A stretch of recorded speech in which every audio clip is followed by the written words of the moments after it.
ओम शांति, ओम शांति, ओम शांति।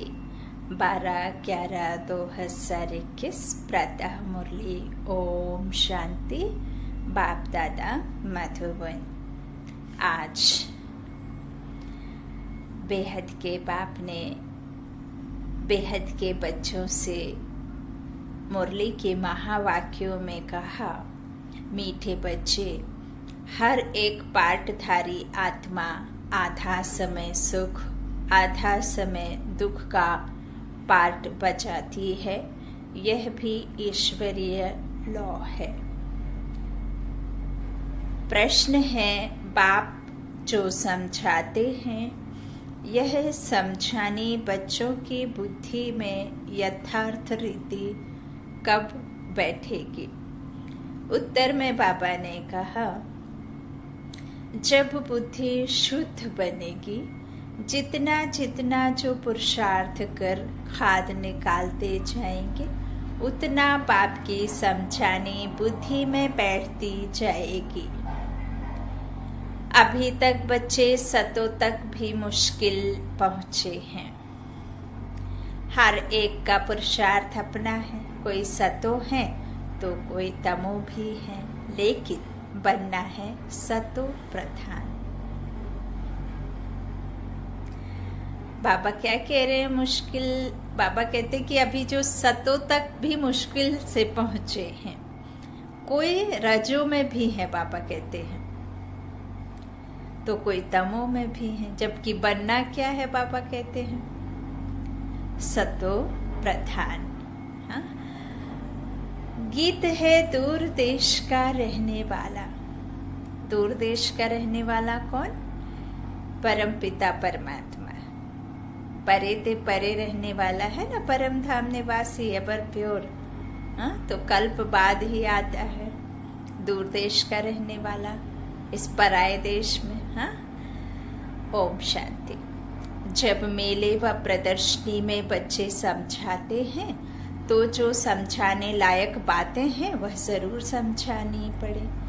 इसमें यह तो जरूर समझाना पड़े कि सब ब्रदर्स आत्माओं का बेहद का बाप एक ही है। यह भी पूछना पड़ता है कि भारत का आदि सनातन धर्म क्या है? वे तो आदि सनातन हिंदू ही समझते हैं। इस्लामी, बौद्धी, क्रिश्चियन आदि को मालूम है कि हमारा धर्म किसने और कब स्थापन किया। भारतीयों का हिंदू धर्म है व देवी देवता। यह किसने और कब स्थापन किया, यह भारतवासी बिल्कुल ही नहीं जानते। यह बिल्कुल जरूरी बात है समझाने की। यह किसने भी ध्यान में नहीं आता है। किसके भी ध्यान में नहीं आता ना। बाबा कहते प्राचीन भारत देश गाया जाता है, परंतु उन्हों को यह पता नहीं कि हमारा आदि सनातन देवी देवता धर्म है। हिंदू तो कोई धर्म ही नहीं है। अब कोई फॉरेन में रहने वाला कोई फॉरेन धर्म का तो नहीं हो जाएगा ना। कोई यूरोप वाला यूरोप में रहेगा तो उसे हम क्या कहते, क्या यूरोप धर्म वाला है? नहीं ना। ऐसे ही हमारा भारत, जो प्राचीन भारत देश गाया जाता है, तो बाबा कहते हैं यह भी कोई हिंदू धर्म नहीं, आदि सनातन देवी देवता धर्म है। हिंदू तो कोई धर्म ही नहीं है। अब तुम बच्चे जानते हो कि 5000 वर्ष पहले देवी देवता धर्म था। बरोबर उस समय लक्ष्मी नारायण राज्य करते थे। अब बाबा कहते वह अपने को हिंदू नहीं कहलाते थे। अच्छा, हिंदू धर्म का भी कोई संबत होना चाहिए। विक्रम संबत जो कहते हैं हो सकता है। जब से देवताएं वाम मार्ग में जाते हैं, जब से देवताएं वाम मार्ग में जाते हैं तो अपने को हिंदू कहलाना शुरू करते हो, है ना। यह सब होना चाहिए। तब से विक्रम संबत भी कहते हो, तो आधा आधा हो गया। आधा सुख आधा दुख, आधा शुक्ल पक्ष आधा कृष्ण पक्ष है। उस समय उनको आधा सनातन देवी देवता नहीं कहेंगे। वहां तो देवी देवता धर्म होता ही नहीं ना, फिर तो उसे बाबा कहते हैं आधा सुख आधा दुख हो गया ना, लेकिन उसे आधा बाबा कहते कि उनको आदि सनातन देवी देवता धर्म थोड़ी कहेंगे, उस समय नहीं कहेंगे ना। संपत कहा जाता है जब धर्म स्थापन होता है। वह किसने स्थापन किया? विकर्म संपत तो रावण ने स्थापन किया। विकर्म किसने किया? 5 विकार में जैसे ही आए रावण के राज्य में, वैसे ही विकर्म संपत तो रावण ने स्थापन किया ना, पापा कहते। तो उस समय सबके कर्म विकर्म होते रहे। जब बाबा कहते हैं कर्म अकर्म विकर्म नाम तो है ना, कर्म अकर्म विकर्म नाम तो है ना, तो जब हमारा कर्म अकर्म होता तो हम सतो प्रधान रहते, सुख की दुनिया में रहते, है ना। और जब कर्म विकर्म बनता तो हम रावण राज्य में रहते। तो विकर्म इकट्ठे हुए द्वापर से, तो विकर्म राजा का भी संबत चलता है, वह हो गया आधा समय। अब यह विक्रम संबत हिंदुओं का संबत तो नहीं है ना, नहीं है। तो यह पूछना चाहिए कि भारत का आदि सनातन देवी देवता धर्म कब स्थापन हुआ, मालूम तो पड़े ना। यह बहुत नाजुक बातें हैं। जब यह मालूम पड़े तब हिसाब लगा सकें कि नई दुनिया थी। फिर दिन रात जरूर होते हैं, ऐसे तो नहीं कितनी भी घोर अंधियारी रात हो लेकिन वह दिन में बदली होती। कितना भी आपके घर में विकट समस्या रात में, उस समस्या से आप जूझ रहे हैं, लेकिन दिन तो जरूर होता है ना, सुबह जरूर होती है। तो इसी तरह बाबा कहते हैं दुनिया जो है कैसी भी हो, हिसाब लगा सके कि नई दुनिया थी, फिर दिन रात जरूर होते हैं, तो आधा आधा जरूर होगा, है ना। और 4 हिस्से दिखाए हैं सभी के, सुबह दोपहर शाम रात, दिन रात, 12-12 घंटे में उसे डिस्ट्रीब्यूट किया, आधा दिन आधा रात। और फिर ऐसे 6-6 घंटे का बनाया, 6 घंटे रात का, 12 से 6 सुबह, फिर 6 से 12 दोपहर हो जाती है, फिर 12 से 4 इवनिंग शुरू हो जाती है, फिर रात हो जाती है। तो इस तरह से 4 हिस्से में बांटा। इसी तरह से यह भी 5000 वर्ष का जो कल्प बनाया एक, वो भी 1250 हो गए 2500 वर्ष, फिर 1250 ये 2500 वर्ष, तो 2500 वर्ष चला आधा, अर्थात सुख की दुनिया दिन, और फिर 2500 वर्ष चला दुख, है ना। तो आधा हो गया। लेकिन जिस तरह से 1250 वर्ष जब सतयुग रहता है तो उस समय एकदम निर्विकारी सतो प्रधान 16 कलाओं में संपूर्ण सूर्यवंशी राज्य होता है। फिर त्रेता में 2 कलाएं कम चंद्रवंशी 1250 चलता है ना। तो उस समय 2 कलाएं बहुत सूक्ष्म रीति से कम होती हैं। आत्मा फिर नीचे उतरना शुरू हो जाती है ना, सतयुग में ही हो जाती। तो 8, 12, 21, 42 ऐसे करके फिर जन्म में ही होते हैं। और द्वापर में आके जब वाम में विकारों में गिरते हैं देवी देवता, तो उस समय उन्हें देवी देवता तो कह ना सके, है ना। तो उस समय फिर विकारों से जो है ये भी मनुष्य सृष्टि रूपी झाड़ भी बढ़ता जाता है ना। तो इस तरह से बाबा ने हमें बहुत अच्छी रीति समझाने दी है, तो उसे बुद्धि से समझना है। बाबा कहते आधा आधा जरूर होगा, यह एक ईश्वरीय लॉ है, यह समझाने देना है जरूर। ऐसा कभी कोई ने समाचार नहीं दिया है। क्रिश्चियन का भी आधा सुख आधा दुख का पाठ चलेगा। यह जो हम समझाते हैं इसमें सारी हिस्ट्री ज्योग्राफी आ जाती है। मनुष्य जो भी आते हैं उनको दुख सुख का पार्ट मिला हुआ है। एक दो जन्म लिए आएंगे तो भी आधा आधा होगा। यह एक ईश्वरीय लॉ है। प्रदर्शनी में जब सुनते हैं, अच्छा अच्छा करते हैं, बाहर निकलने से ही भूल जाते हैं। क्लास में तो खूब हाँ हाँ करेंगे और याद रहेगा, क्लास से बाहर गए और बस रफो, हाँ, सब कुछ बुद्धि से धुल जाता है। तो बिरला कोई ध्यान देते हैं। कोई 1 मास आकर भी गुम हो जाते हैं, कोई 10 मिनट समझते, कोई 1 घंटा, कोई तो कुछ समय आकर चलते चलते थक जाते हैं। ऐसे सेंटर्स पर होता रहता है। कैसे दैवी संप्रदाय बन रहे हैं, यह भी वंडर है। नई दुनिया का धर्म पुरानी दुनिया में स्थापन हो रहा है। यह बातें तुम बच्चों की बुद्धि में आती हैं। बाप द्वारा तुम अपने 84 जन्मों को जान चुके हो। बाप कहते हैं मैं 84 जन्मों की कहानी सुनाने आता हूँ, तो जरूर पिछाड़ी में ही आकर सुनाएंगे ना। द्वापर के बीच में तो सुना ना सके, जबकि पिछाड़ी वाले जन्म अभी लिए नहीं हैं।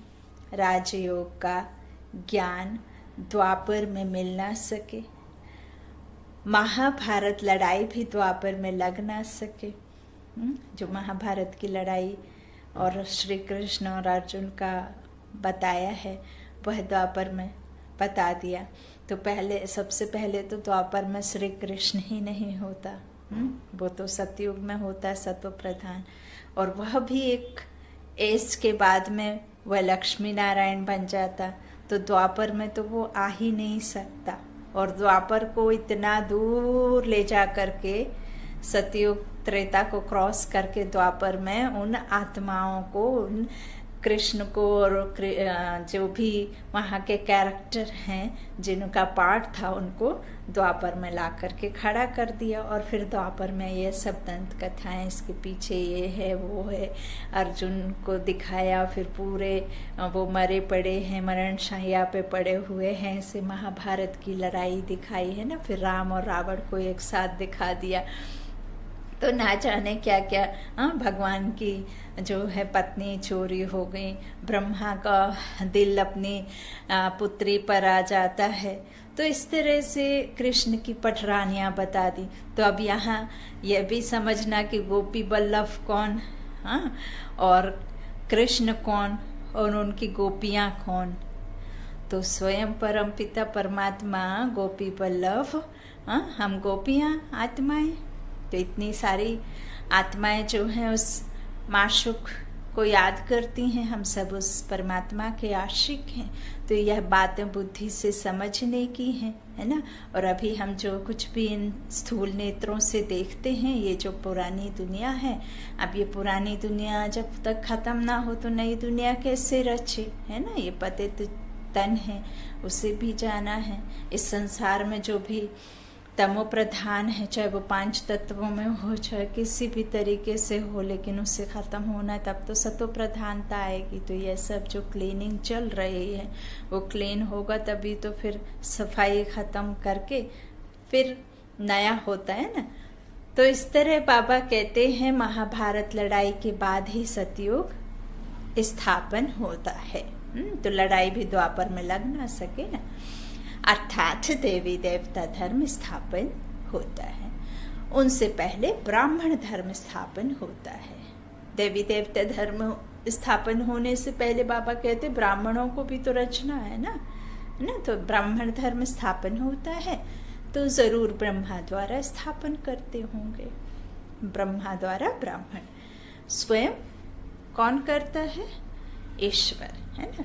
तो विराट रूप बाबा कहते हैं स्थापन करते होंगे तो ब्राह्मण जन्म लेते होंगे ना। ब्रह्मा द्वारा जब स्थापन करेंगे तो बाबा कहते तो ब्राह्मण जन्म लेते होंगे ना। तो विराट रूप जो दिखाया है उसमें शिव को भी नहीं दिखाया है, तो ब्राह्मणों की चोटी भी नहीं दिखाई है। जो बाबा कहते उसमें शिव को तो गायब कर दिया ना। शिव का जो बच्चा है उसको डाल दिया, ला करके भगवान कह दिया, है ना।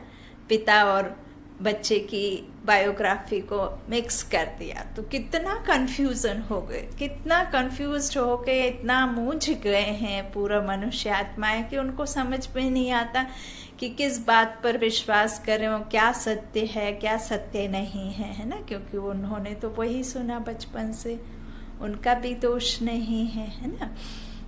इस तरह बाबा कहते हैं कि विराट रूप जो दिखाया है मुझे गायब कर दिया है। हाँ, चोटी भी नहीं दिखाई ब्राह्मणों की।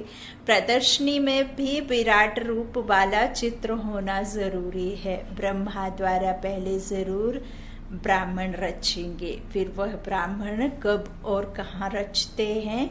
ब्राह्मणों का है संगम, शूद्रों का है कलयुग। अब तुम अपने को कहलाते हो प्रजा पिता ब्रह्म कुमार कुमारियां। प्रजा माना ही मनुष्य सृष्टि, तो जरूर ब्राह्मण होंगे। क्राइस्ट को क्रिश्चियन धर्म का पिता कहेंगे, यह है प्रजा पिता। भगवान ब्रह्मा द्वारा मनुष्य सृष्टि रचते हैं, तो ऐसे नहीं कि क्राइस्ट द्वारा बौद्धियों द्वारा रचते हैं। मनुष्य सृष्टि रूपी बाबा कहते हैं झाड़ के धर्मों का जो ज्ञान है, नॉलेज है, वह सिर्फ और सिर्फ ईश्वर को ही पता है। मनुष्य सृष्टि शुरू ही ब्रह्मा से होती है, तो जरूर पहले ब्राह्मण ही रचेंगे। ब्राह्मणों को फिर देवता बनाते हैं, यह जादू सिर्फ ईश्वर को आता है। विराट रूप भी भारत में ही दिखाते हैं, और धर्म वाले विराट रूप बना न सीखें। यह नई नई बातें बाप ही समझाते हैं।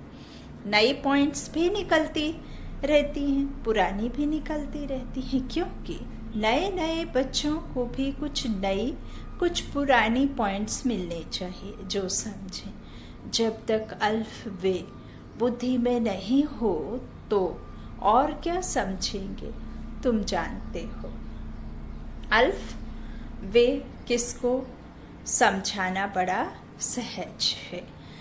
बाप तो सबका एक है, वह आते भी जरूर हैं। शिव जयंती भारत में ही मनाते हैं, परंतु भारतवासियों को यह पता नहीं है कि शिव जयंती क्या है, शिवरात्रि क्या है, ना ब्रह्मा विष्णु शंकर का पता है, ना श्री कृष्ण का। श्री कृष्ण लक्ष्मी नारायण का राज्य कब था यह भी नहीं जानते। क्राइस्ट होकर गए, उनके पॉप की सारी लिस्ट होगी, परंतु भारतवासियों को यह पता नहीं है कि यह लक्ष्मी नारायण भी भारत में राज्य करके गए।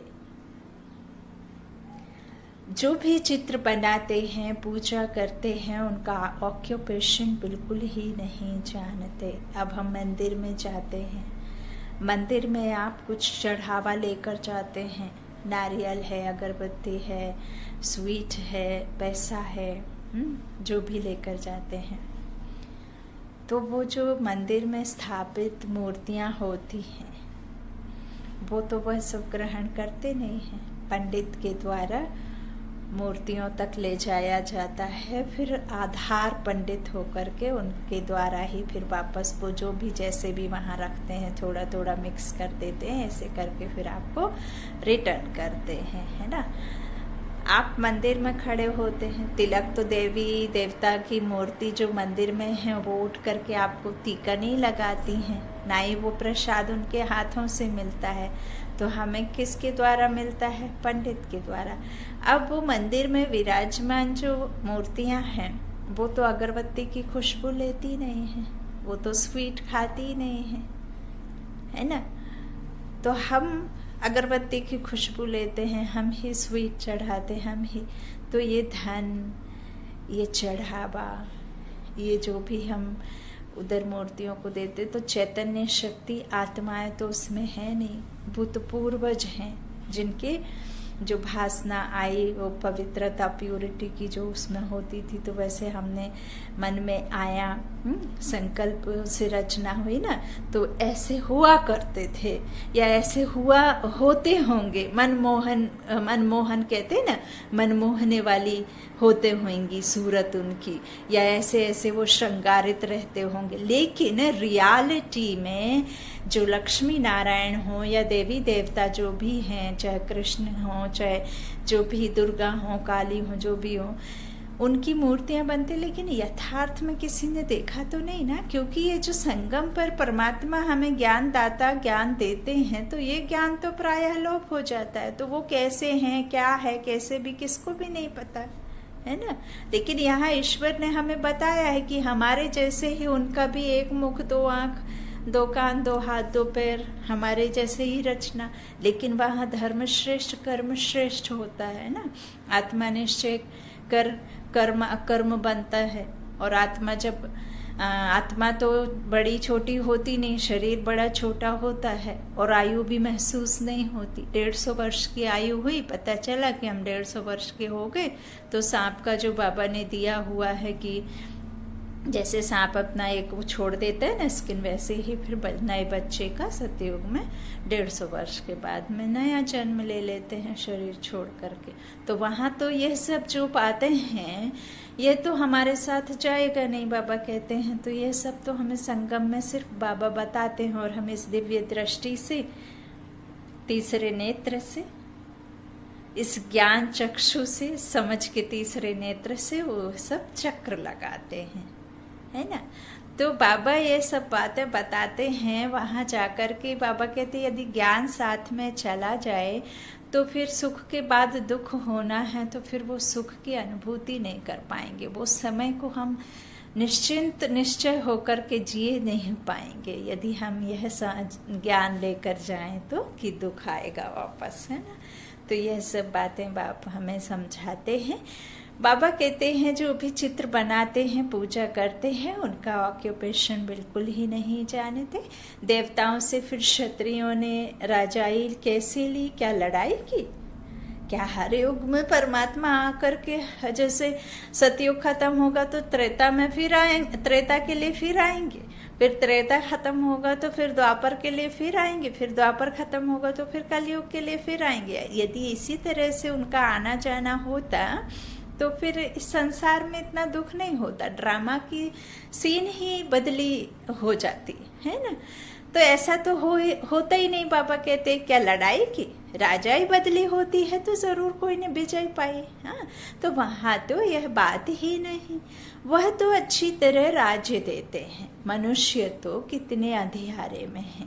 बाबा कहते वो खुद ही अपना जो है ना, त्रेता आता है तो अपना खुद ही राजाई ट्रांसफर कर देते हैं। ऐसा नहीं कि लड़ाई करके वो जीतते हैं, है ना।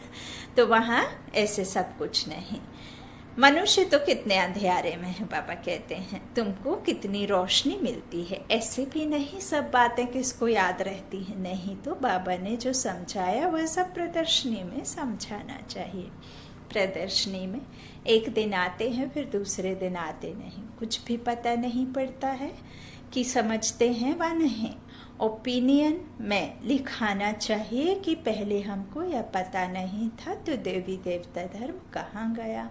संबत बताओ, हिंदू धर्म कब से शुरू हुआ, हर एक क्या क्या समझाते हैं या किसको पता नहीं पड़ता।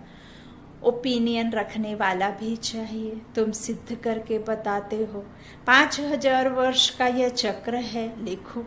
संबत आदि का किसको मालूम तो है नहीं। यह बातें कोई शास्त्र में सुनी है, क्वेश्चन है।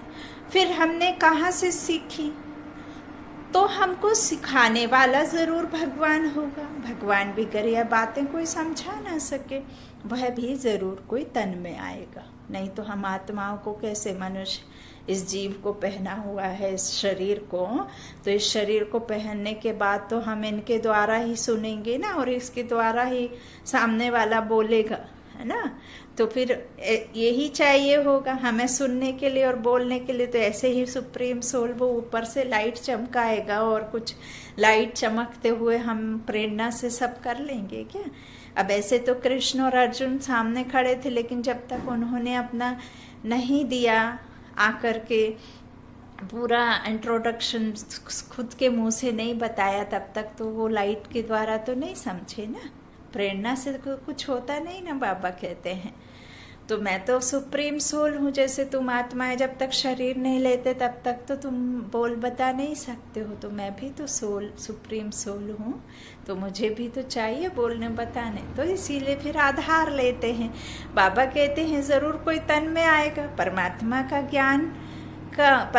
ज्ञान का सागर है। परम पिता परमात्मा ब्रह्मा द्वारा स्थापना करते हैं, वो खुद आकर के नहीं करते हैं, है ना, वो करवाते हैं। किससे?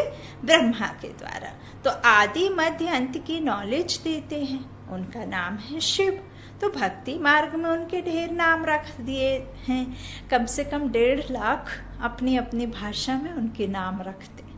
बच्चों को रोज कितना समझाते हैं, परंतु अनुज शुद्ध बुद्धि बने नहीं हैं। पुरुषार्थ करते रहेंगे तो खाद निकल जाएगी। अब तक तो बच्चे सतों तक भी मुश्किल पहुँचे हैं, उसमें भी कोई तमो, सतो प्रधान, सतो रजो तमो, इसमें भी नंबरवार हैं। हर एक का पुरुषार्थ अपना अपना चलता है। इस समय मनुष्यों की है विनाश काले विपरीत बुद्धि, सिर्फ पांडवों की है प्रेत बुद्धि। उन्हों की विजय हुई, असुर और देवता हैं दोनों मनुष्य। अब यहाँ पांडव और जो बाबा ने बताया ना कि पुरुषार्थ अपना अपना चलता है, तो मनुष्यों की विनाश काले विपरीत बुद्धि और सिर्फ पांडवों। तो पांडव कम गाए हुए, 5 पांडव दिखाए और कौरव 100 दिखाए। तो यहाँ पे भी बाबा ने जो ब्राह्मण बच्चे हैं, जो बाबा के बच्चे हैं, उन्हें पांडव, है ना, और बाकी जो भी मनुष्य आत्माएं हैं जिनको परमात्मा की यथार्थ रीति नहीं पता, जो बाबा के बच्चे नहीं बने, तो वे विनाश काले विपरीत बुद्धि, जैसे विनाश होता तो वो हाय हाय हाय हाय करते, दुखी होते। उन्हें नहीं पता है कि ये तो ड्रामा है, ये तो जो हो रहा है वो हो चुका है, नथिंग न्यू। और जो पांडव बाबा के बच्चे हैं जिनकी प्रीत बुद्धि है विनाश काले, तो वो सब समझते हैं कि ड्रामा जो कल्याणकारी है ना, तो जो भी हुआ सो हो रहा है, इस तरह से। तो बाबा कहते हैं उन्हों की विजय हुई। असुर और देवता हैं, है ना, दोनों मनुष्य। ऐसे नहीं कि असुरों की कोई भयानक शक्ल होती है। बाबा कहते हैं ऐसे थोड़ी किसी के 10 शीश होंगे, 10 शीश नहीं होते। वो तो 5 विकार नारी के, 5 नर के, तो ऐसे 10 दिखा दिया है ना, ऐसे थोड़ी है ना। अब एक तीर मारा तो अहम का खून हुआ, मतलब अहम खत्म हुआ।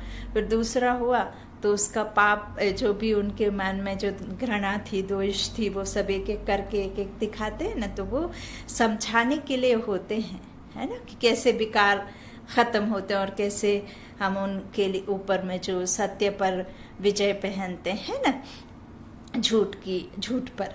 तो इस तरह से बाबा हमें समझाते हैं कि कोई ऐसा नहीं है कि भयानक शक्ल होती है, उनके ऊपर, राक्षसों के ऊपर कोई सींग उगाते हैं। अब राक्षसी वृत्ति वाले जो राक्षसी काम करते हैं, जो मनुष्य आत्माएं दुराचार करते हैं, भ्रष्टाचार करते हैं, जो दुख देते हैं, जो खून खराबा करते हैं, उनको ही तो राक्षस कह देते हैं ना। तो इस तरह से किसी की शक्ल थोड़ी होती है। बाबा कहते वह तो लड़ाई में गोले गैस आदि से बचने के लिए ड्रेस पहनते हैं। तो वह है आसुरी सांप्रदाय, तुम हो सांप्रदाय और तुम हो राम संप्रदाय, क्योंकि तुमने 5 विकार छोड़े हैं। पवित्र बन सारे विश्व पर तुम राज्य करेंगे। तुम्हारी कोई के साथ लड़ाई नहीं है, आत्मा के साथ लड़ाई है। आत्मा कहती है कि हम विकारी हो गए हैं, तो अब हमें निर्विकारी बनना है।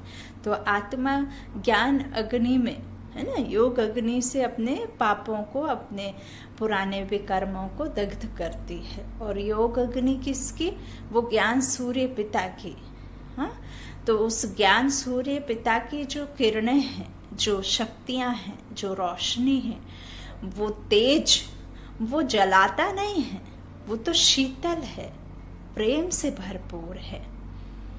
जैसे हम आत्माओं के 7 अल्फाबेट लेटर्स से 7 निज गुण को दर्शाया जा सकता है या बहुत इजीली हम उन्हें याद कर सकते हैं, ठीक इसी तरह से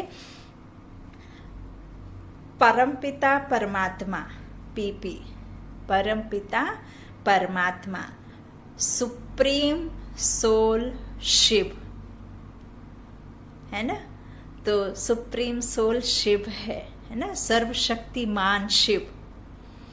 और वो प्रेम जो बाबा हमारे क्या है, ज्ञान से भरपूर है, सुख दाता है, शांति दाता है, शक्ति दाता है, ज्ञान दाता है और आनंद का सागर है ना। तो जब हम मनन चिंतन करते हैं तो स्वतः ही हमारे मन में इस तरह से बहुत प्यारे प्यारे संकल्प आते हैं, हाँ, जिन संकल्पों को हम करके इन मुरली के पॉइंट्स को लेकर के बहुत अच्छे से मनन चिंतन कर सकते हैं। तो बाबा कहते कोई इस तरह से तुम्हारी लड़ाई किसी के साथ नहीं है। बाबा कितनी बातें समझाते हैं, कोई मास 2 मास आकर फिर थक जाते हैं, फिर समझा जाता है तकदीर में नहीं है, साधारण प्रजा में तो आएंगे, प्रजा तो ढेर बनने वाली है। अभी ऐसा तो नहीं लक्ष्मी नारायण के होने से ही राज्य चल जाएगा, प्रजा भी तो होनी। तो अभी भी देखो प्रजा कितनी है, किस तरफ अन्न की कमी होने कारण मनुष्य भूख में भी मर जाते हैं, कोई तरफ बारिश नहीं होने के कारण अकाल भी पड़ जाता है। इसमें गवर्नमेंट क्या करेगी? अब मान लीजिए फ्यूल की बात है, तो अब उसके घर में गवर्नमेंट के घर में तो कुएं नहीं है ना कि फ्यूल वो निकाल करके पानी के माफिक दे देगा बकेट भर के, है ना। वो तो खुद ही ऐसे तो नहीं है कि घर में वो भर के कुआं रखे हुए हैं ताकि हमारे देशवासियों को ये जो मिले ना खाने पीने के लिए, या वो तो नहीं बादलों को कहेंगे ना कि यहाँ मत गिराओ, यहाँ गिराओ, जहाँ अतिवृष्टि है वहाँ जरूरत नहीं है, जहाँ अनावृष्टि है वहाँ जरूरत है तो वहाँ पानी गिराओ। यह सब तो उनके वश में नहीं है ना। तो परमपिता परमात्मा हमको समझाते हैं कि ये जो जगह जगह से जो भी ड्रामा चल रहा है, ये सीन ऐसी ही बनी हुई है, ऐसा हुआ था, है ना। इसमें गवर्नमेंट क्या करेगी? ये तो नेचुरल कैलेमिटीज हैं। अब तो मूसलाधार बरसात भी पड़ेगी, विनाश तो होना है। तो तुमने जो साक्षात्कार किया है वह सब प्रैक्टिकल में होगा। साक्षात्कार में एक कृष्ण का महल देखेंगे, सारा तो नहीं देख सकेंगे। अच्छा, देखेंगे विनाश हुआ, शरीर छोड़ेंगे तो सब कुछ भूल जाएंगे, सारी दुनिया खत्म हो जाने वाली है, फिर दुनिया ही बदल जाएगी, तुमको सब कुछ भूल जाएगा।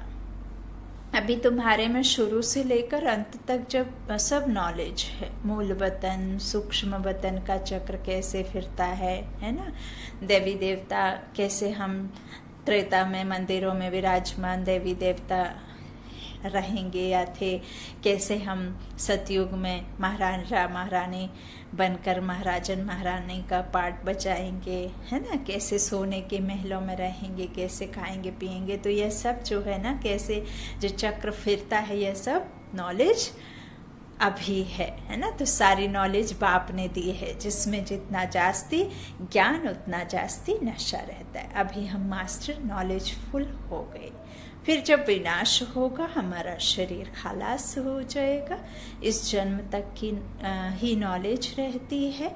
तो इतना बुद्धि में नशा रहना चाहिए कि हम यह शरीर छोड़ जाकर प्रिंस प्रिंसेस बनेंगे। मनुष्य तो पढ़कर जाकर अपनी अपनी कमाई करते हैं। बाप कहते हैं हम कोई कमाई नहीं करते, हाँ, हम तो तुमको सिखलाकर अपने घर ले जाते हैं। तुम कमाई करते हो तो गमाते भी हो, तुमको सारा आदि मध्य अंत का ज्ञान है, बाबा को भी ज्ञान है जो बैठकर समझाते हैं पाठ अनुसार। फिर बाबा भी चले जाते हैं निर्वाण धाम, सभी आत्माएं भी चली जाएंगी वहाँ। फिर जिनका पाठ होगा वह फिर राजधानी में आते जाएंगे, बाकी टाइम शांति धाम में रहेंगे। बच्चों को कितना ज्ञान मिल रहा है ऊंच पद पाने के लिए नए, किसकी बुद्धि में बैठ ना सके, सिर्फ इतना कहेंगे ज्ञान बहुत अच्छा है, अच्छा समझाते हैं, अच्छा बोलती है, इंटरेस्टेड है, हाँ, तो फिर अपने धंधे धोरी में चले जाएंगे। लेकिन उसे धारण नहीं करते और उसका मनन चिंतन नहीं करते, फिर भी कोई मुश्किल आई तो वापस उस मुश्किल में, समस्या में और ज़्यादा टेंशन में आकर के उस समस्या को और विकट बना लेते हैं, विकराल बना लेते हैं। क्योंकि ये ज्ञान तो उनको अच्छा लगा, लेकिन ज्ञान को समझा नहीं और उसे यथार्थ रीति ना समझने की वजह से फिर हर चीज़ में मूंझ गए, कंफ्यूज हो गए, क्यों हो रहा है, नहीं होना था, ऐसा वैसा है। तो इस तरह से अच्छा है कहते हैं, फिर अपने में बिजी हो जाते, बाहर जाने से माया भुला देती है, ताला लगा देती है। कई बच्चों का भी हाल ऐसा होता है, पूरी धारणा होती नहीं, पहले अंदर कोई आए तो बोलो यह सब हैं ब्रह्म कुमार कुमारियां। शिव बाबा ब्रह्मा द्वारा विष्णुपुरी की स्थापना कर रहे हैं। अभी कलयुग अंत है, फिर सतयुग होगा, तो ब्रह्मा के बच्चे सब ब्रह्म कुमार हैं जो फिर देवता बनेंगे। ऐसा सर्विस समाचार बाबा को मिलता रहे तो बाबा राय दें, परंतु बाबा को पूरा सुनाते नहीं, बहुतों पर ग्रहचारी लगती है। अभी अभी देखो फर्स्ट क्लास, कल देखो थर्ड क्लास बन पड़ते हैं। ग्रहचारी ना होती तो आश्चर्यबद्ध भागवंती क्यों होते। जो बच्चे प्रदर्शनी में अच्छी तरह जाकर सर्विस करते हैं वह अपना समय भी सफल करते हैं। बाप दादा को कभी नहीं छोड़ना चाहिए। बाबा बच्चों को कुछ भी बोलेगा फिर फौरन प्यार भी करेगा। बाबा की दिल पर बच्चों का कुछ भी रहता नहीं है, यह सिर्फ शिक्षा के लिए, देने के लिए सिखलाते हैं। यहाँ बच्चों को टोली खिलाई जाती है क्योंकि बेहद का बाप है ना। लौकिक बाप बाजार से आते हैं तो बच्चे ज़रूर याद पड़ेंगे, जाते हैं तो ज़रूर याद पड़ते हैं कि बच्चों को ये ले चलें वो ले चलें, है ना, ये अच्छा लगेगा वो अच्छा लगेगा, तो कुछ ना कुछ टोली ले आते हैं, कुछ ना कुछ गिफ्ट लाते हैं, उपहार लाते हैं, कुछ ना कुछ, भले खाने की चीज़, पहनने की चीज़ या जो भी जिससे खुशी हो, है ना। तो बाहर सेंटर पर टोली नहीं मिलती है। यहाँ बाप सम्मुख बैठा है, बाबा सब कुछ बच्चों को समझाते हैं। यह द्वापर से ऋषि मुनि जो सतो प्रधान थे, जिनकी बुद्धि को ताला लगा हुआ नहीं था, वे भी कहते थे रचता और रचना को हम नहीं जानते हैं। आज कलयुग में सबकी बुद्धि को ताला लगा हुआ है, फिर वह कैसे जान सकेंगे। शास्त्र तो वह ऋषि मुनि भी पढ़ते थे, तुमको पॉइंट बहुत मिलती हैं समझाने के लिए। अच्छा, मीठे मीठे सिकीला दे बच्चों प्रति माता पिता बाप दादा का याद प्यार और गुड मॉर्निंग। रूहानी बाप के रूहानी बच्चों को नमस्ते। हम रूहानी बच्चों के रूहानी माता पिता बाप दादा को याद प्यार और गुड मॉर्निंग। शुक्रिया बाबा, मीठे बाबा, प्यारे बाबा। धारणा के लिए मुख्य सार है। पहला, बाबा ने बच्चों से कहा भगवान हमको पढ़ाकर भगवती भगवान बनाते हैं, इसी खुशी व नशे में रहना है। रचता और रचना का ज्ञान बुद्धि में रख दूसरों को सुनाना है। दूसरा, जैसे बाप किसी बच्चे की बात दिल पर नहीं रखते हैं, ऐसे किसी की भी बात दिल पर नहीं रखनी चाहिए। और बात इस लौकिक नाम और शान को लगती है। दुख आत्मा को होता है, लेकिन हम आत्माएं इस शरीर के बिना कोई भी बात, क्योंकि हमारा तो है ही शांत स्वरूप, प्रेम स्वरूप, आनंद स्वरूप ना। ऐसे तो नहीं है कि हमारी आत्मा हमको बात बुरी लगी तो सामने वाली आत्मा को बात बहुत अच्छी लगी होगी। यदि आपकी आत्मा सुख चाहेगी तो सही, बिल्कुल आपके ही जैसे सामने वाली आत्मा भी दुख नहीं सहन कर सकती, दुख को वो पसंद नहीं करती, वो भी प्रेम चाहती है। तो जब हमारे मन में इस तरह से संकल्प चलेंगे, यथार्थ रीति साक्षी होकर के हम सामने वाले का ड्रामा देखेंगे कि हमें ये ड्रामा मिला है, उन्हें वो ड्रामा मिला है, वो अपना ड्रामा कर रहे हैं, हम अपना ड्रामा, अपने अपने स्टेज पर अपने अपने एक्ट में आते हैं, तो फिर इस तरह से बातें धीरे धीरे बुरी नहीं लगेंगी, है ना। तो इस तरह से ऐसे किसी की भी बात दिल पर नहीं रखनी है। आज का वरदान है करावनहार की स्मृति से सेवा में सदा निर्माण का कार्य करने वाले कर्मयोगी भव। कोई भी कर्मयोगी की स्टेज में परिवर्तन करो। सिर्फ कर्म करने वाले नहीं, लेकिन कर्म योगी बनो। दिल हाथ कर दे और दिल यार दे, है ना। तो हाथ से कर्म करो लेकिन दिल बाप से लगी रहे। सिर्फ कर्म करने वाले नहीं, लेकिन कर्म योगी हैं। कर्म अर्थात व्यवहार और योग अर्थात परमार्थ, दोनों का बैलेंस हो। शरीर निर्वाह के पीछे आत्मा का निर्वाह भूल ना जाए। जो भी कर्म करो वह ईश्वरीय सेवा अर्थ हो। इसके लिए सेवाओं में निमित्त मात्र का मंत्र वाकरण हार की स्मृति का संकल्प सदा याद रहे। करावन हार भूले नहीं, तो सेवा में निर्माण ही निर्माण करते रहेंगे। आज का स्लोगन है, सेवा व संबद्ध संपर्क में विघ्न पड़ने का कारण है पुराने संस्कार। उनका संस्कारों से वैराग्य हो। और पुराने संस्कार हमारे कौन से हैं? जो द्वापर से चले आ रहे हैं, है ना। तो उन संस्कारों से वैराग्य हो। सेवा व संबंध संपर्क में विघ्न पड़ने का कारण है पुराने संस्कार। उन संस्कारों से वैराग्य हो। ओम शांति, ओम शांति।